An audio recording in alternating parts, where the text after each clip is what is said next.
When Walter and I went to visit my in-laws, my mother-in-law, who came to pick us up at the airport, said, "You can't ride in the car, so you must walk home." She snorted and turned up her nose.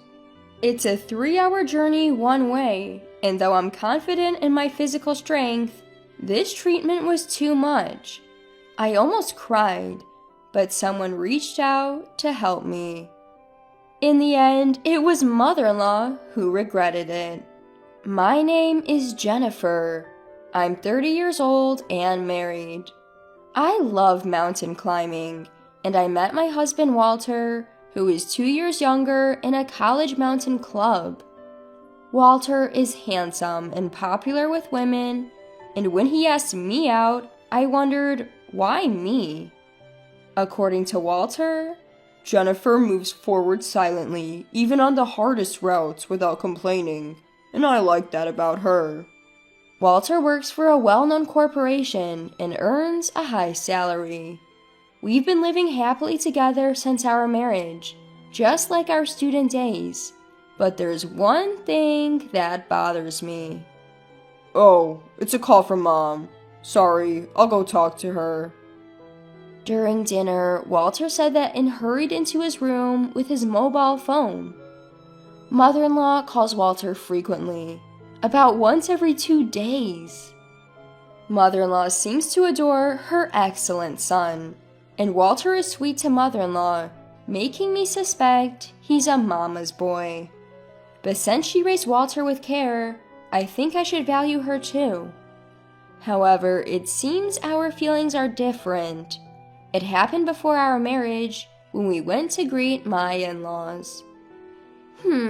Jennifer is 2 years older than my son? Almost 30, huh?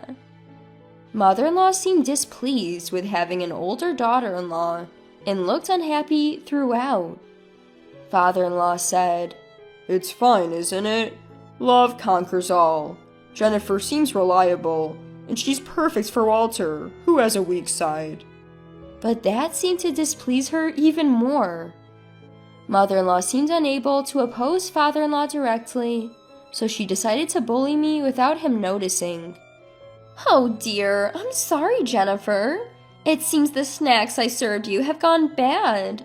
I'll replace them right away."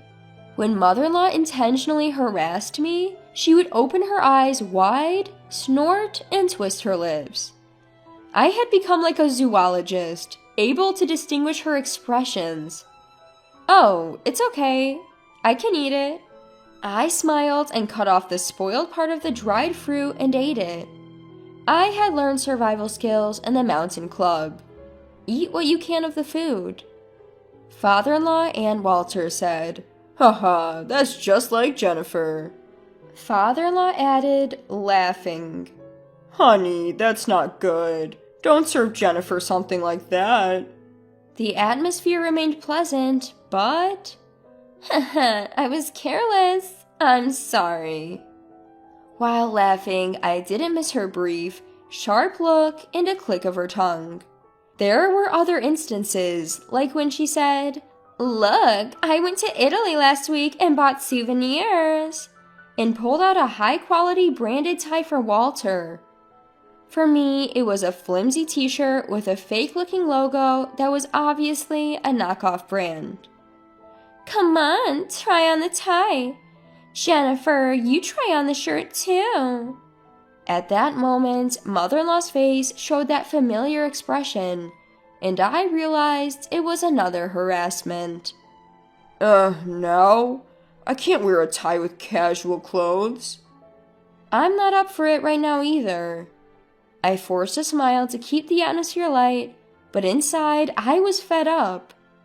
Afterward, I only used that t-shirt for things like weeding in the summer, or as a joke to show my friends in photos. I really hate even looking at it. These harassments were subtle enough that only I would recognize them as such. And when I told Walter, he would just say, "Mom's a bit quirky, so forgive her." However, the malice I felt little by little gradually wore me down. The town where we live is about an hour's drive from my in-laws, and the fact that we could easily visit them if we wanted to was also a source of gloom. Then one day, Jennifer, I'm sorry for the sudden news, but I've been transferred. It starts next month, so please prepare. Walter's sudden transfer was decided. Walter apologized, but I was secretly relieved to have an excuse to distance ourselves from my in-laws. Plus, the new location was very close to my parents' home, so it felt like moving from away to home. Got it. Leave the preparations to me. I'll ask my family for help too. I happily proceeded with the preparations. Now I can get away from mother-in-law's petty harassment. I was anxious about our new life, but 80% of my heart was occupied by the feeling of liberation from mother-in-law. The move was completed, and I thought I could finally distance myself from mother-in-law, but... Hello, Jennifer. Where have you been without answering the phone? You're not neglecting my son while hanging out at your parents' house again, are you? It was another call from mother-in-law. I wanted to sigh heavily, but held back and replied, I'm sorry I couldn't answer the phone earlier. I was in line at the checkout. Walter might be tired in this unfamiliar environment, so I want to support him with nutritious meals. Mother-in-law's calls started coming every 2 days. Although we saw each other less, we talked more. Most of the time, it was my mother-in-law unilaterally making snide remarks. My son is sensitive, but I wonder if someone as thick-skinned as Jennifer can understand him. My son's high school girlfriend was a delicate and fragile girl, but his taste has changed quite a bit, hasn't it?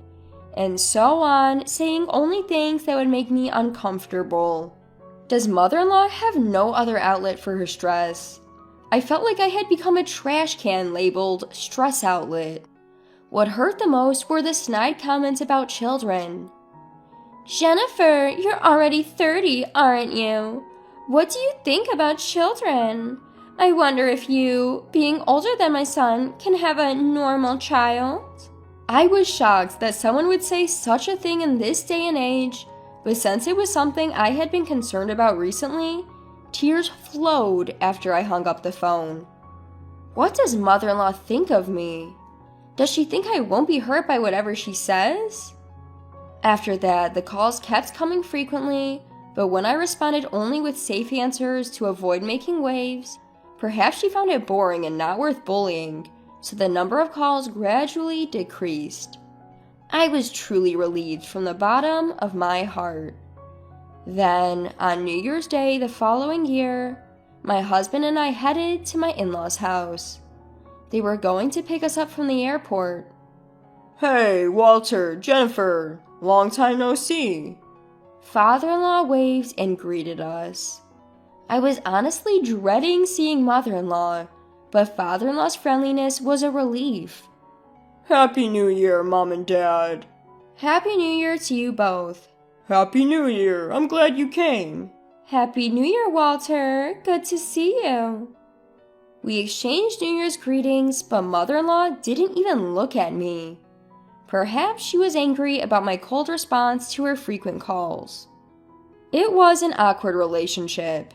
I was thinking about how to get through this situation. You must be tired from the journey. Shall we take a break at the airport cafe? Father-in-law cheerfully suggested, seemingly unaware of the tense atmosphere between mother-in-law and me. Oh, that's a good idea. Wasn't there a cafe on the second floor? Walter responded cheerfully, and we moved to a cafe inside the airport. Should I drive back? No, I'm still an active driver. While the men were chatting away, mother-in-law and I were silent. Excuse me, I'm going to the restroom. After ordering, I said that and got up from my seat. Oh, maybe I'll go too, mother-in-law said, standing up to follow me. I had a bad feeling about this. Just as the entrance to the women's restroom came into view, mother-in-law walking behind me said, You can't ride in the car, so why don't you walk back? Not understanding what she meant, I turned to look at mother-in-law, and there was that expression again. We're going back as a family of 3. You're a stranger, aren't you? I couldn't believe my ears. Walk back? From here to my in-laws' house? How far could that be? And calling her son's wife a stranger? While I was frozen in shock, mother-in-law continued to throw words at me. I was kind enough to call you frequently, but unlike Walter, you only respond coldly. Living near your parents' house has gotten to your head. I don't want to think of you as my daughter-in-law. You're a stranger. A stranger. Mother-in-law's voice was getting louder. I was shocked, but I didn't want to argue in public, so I answered in a small voice, yes, I understand. I didn't feel like going back to where Walter and father-in-law were, so I headed to the airport exit, plodding along. Even though she told me to walk back, this was an airport. There must be taxis and buses. I could go as far as I could and walk from there. But more than that, what face should I make when I safely arrive at my in-laws' house by walking? How should I spend the few days of my stay? That weighed more heavily on my mind. For now, I searched on my mobile phone for transportation to my in-laws' house. There was a bus leaving in just 10 minutes, but that bus wouldn't go near my in-laws' house, so from there, it seemed I would have to walk. It might take about 3 hours in total. 3 hours. I can walk that. With my legs trained in mountain climbing, it's not impossible. But there's a difference between walking for mountain climbing and walking because I'm not allowed in the car due to harassment. Tears welled up in my eyes. Was it my fault? If I had been pleasant on the phone even after being told such things, would this have happened? As I was walking along, lost in thought, I was suddenly tapped on the shoulder from behind. Jennifer, why are you walking here? The voice was father-in-law's. Didn't my wife say something to you at the entrance to the restroom? I was going to the restroom too, and I saw you and my wife talking, and then you started to go somewhere, so I followed you. Looking at father-in-law's kind face, the tears that had been welling up in my eyes overflowed and ran down my cheeks. Jennifer, what on earth happened? I decided to tell father-in-law the truth. Actually, I told father-in-law exactly what mother-in-law had said, and he became angrier than I had ever seen him. How dare she say that to my son's wife? Then he said something I never expected. I'll walk with you, Jennifer. With that, father-in-law stood in front of me and started walking. Father-in-law? Don't worry, I enjoy mountain climbing, and I used to climb a lot with Walter when he was little. A 3-hour one-way walk is nothing. Indeed, father-in-law's stride was firm, not what you'd expect from a 62-year-old. Come on, let's go. We didn't tell Walter we were leaving. Is that okay? I finally remembered that. In my shock at mother-in-law's words, I had just left. Walter will be fine. She'll probably talk him into waiting. I'll contact him. With that, father-in-law took out his mobile phone. It seemed he was texting mother-in-law. He told her he was walking back with me and that the car keys were in his bag. As we waited for the bus, father-in-law's mobile phone rang. Father-in-law answered, his voice filled with restrained anger. It must have been mother-in-law on the other end. I heard what you said to Jennifer. If you're going to say that, I won't ride in the car either. I could hear mother-in-law's panicked voice shouting from the other end. That's not it. She said she wanted to walk for exercise. How brazen. I was more dumbfounded than angry. We'll talk when we get home. Father-in-law hung up and shoved his mobile phone into his pocket. Perhaps because father-in-law's mobile phone was unreachable, mine started ringing next. It's definitely mother-in-law. Father-in-law and I looked at each other. What does she want now? To tell us to ride in the car? I'm definitely not answering. I decided to ignore it too. Father-in-law and I silently boarded the bus and continued to walk after getting off.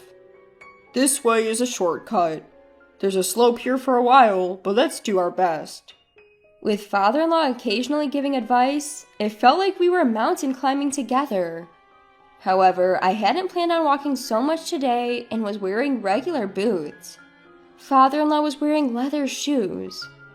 This will surely hurt our feet.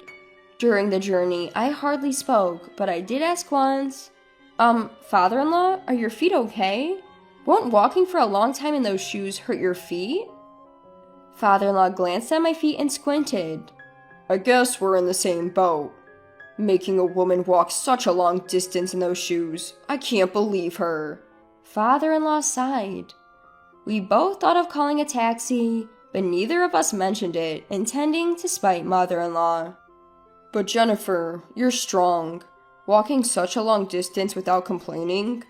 Walter must have been attracted to that quality in you. Hearing that, I felt a little happy. Afterward, we continued to walk, buying drinks from vending machines in a grocery store to stay hydrated. About 3 hours later, as the sun began to set, we finally arrived at my in-laws' house. Their car was parked in front of the house. Mother-in-law and Walter must be home. We're back. As father-in-law opened the front door, Walter rushed over. Dad, Jennifer, I was worried. What happened? Why did you suddenly decide to walk back for exercise? Did you hear that from Mom? That's not it. Mom told Jennifer to walk back.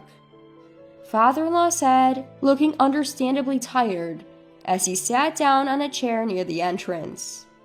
Mother-in-law, who had come out of the living room, was pale and gaping. No, that's not it. That's not it. It seems there was a misunderstanding. What was the misunderstanding?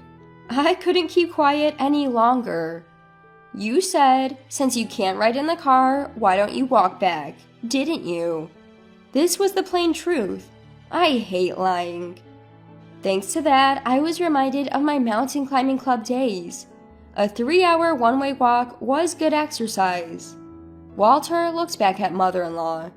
He knows well that I'm not the type to lie. The eyes of father-in-law, Walter, and I were all on mother-in-law. What? You believe this woman over me? We three are family. This woman is a stranger, right? You believe a stranger over your family? Mother-in-law screamed. So, I was not allowed in the car because I'm a stranger, I said quietly. Mom, I can't believe you would say something like that. Jennifer is an important part of my family.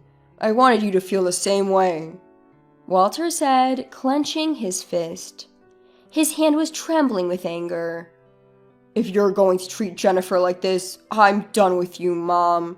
I won't answer your calls anymore. Don't contact Jennifer either. Walter took my hand and said, Let's go. Walter, wait. Walter slammed the door and, without looking back, took my hand and started walking. A year later. Hey, Jennifer, Walter, over here. You can see the view really well. Walter, father-in-law, and I were mountain climbing together. Walter received a transfer order 6 months later, and we moved back to our previous home. After the incident at the New Year celebration, father-in-law decided to divorce and moved alone near our house. Climbing together on weekends had become a regular thing. Shall we have lunch here? At the summit, we eagerly began preparing our meal. While working, father-in-law started talking. Mom went on a spending spree after the divorce. Even though the property division was done properly, it seems she's already in financial trouble. She might have been lonely. The divorce was tough, with all the crying and screaming. Putting some distance between us now is probably best for both of us. That's how it felt. she should expand her world too. Otherwise, she's the type to take out her stress on those close to her. I listened silently to their conversation. I'll cherish my own world, so I don't have to take out my stress on others. Looking at the view from the mountain with my precious family, I made that resolution in my heart.